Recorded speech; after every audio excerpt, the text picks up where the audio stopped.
Assalamualaikum warahmatullahi wabarakatuh. My name is Fathimah Zahro. I am from class 3A.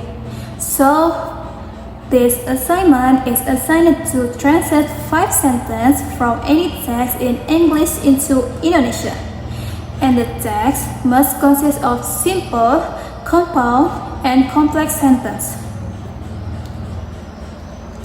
This assignment is a requirement to get a grade from the translation course with lecturers Mr. Andang Sehu and Mrs. Forrest of Korea.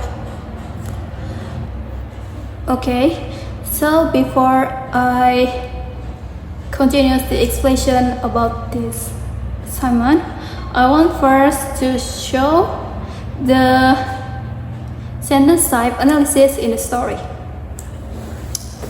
Okay, for first is simple sentence.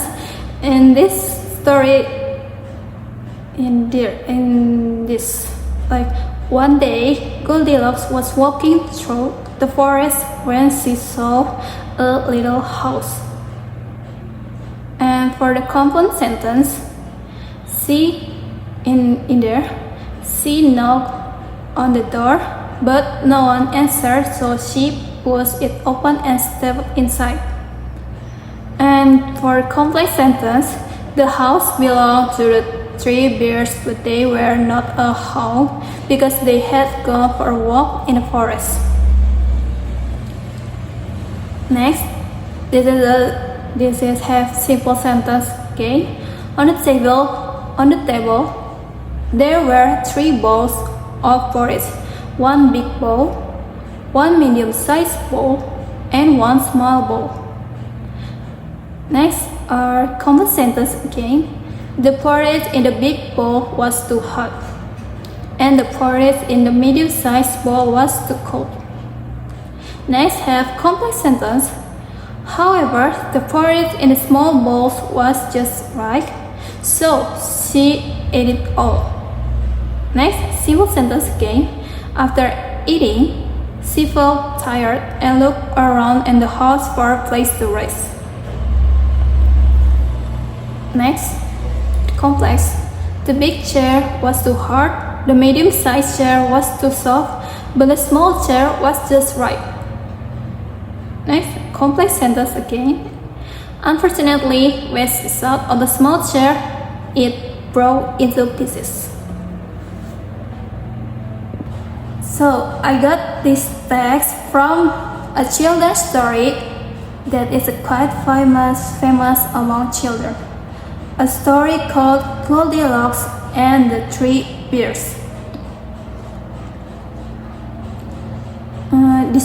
This story tells of a girl named Goldilocks who was walking in the forest and found a small house, and it turned out that the house belonged to a bear family.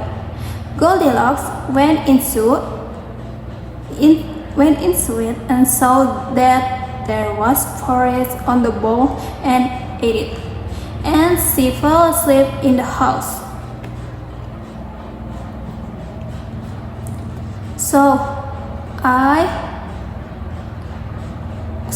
for this step, I took where to find the text first, then read it and determine the method and techniques to be used.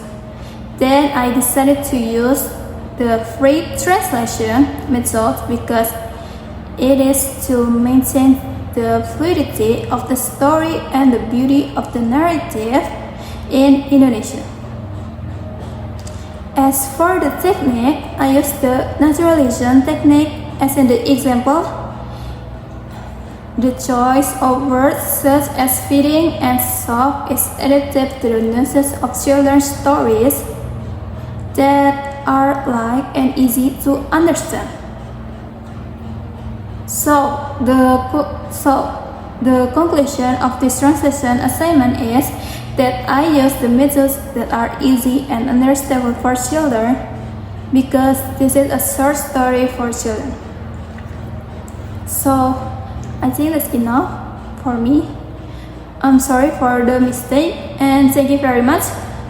Assalamualaikum warahmatullahi wabarakatuh.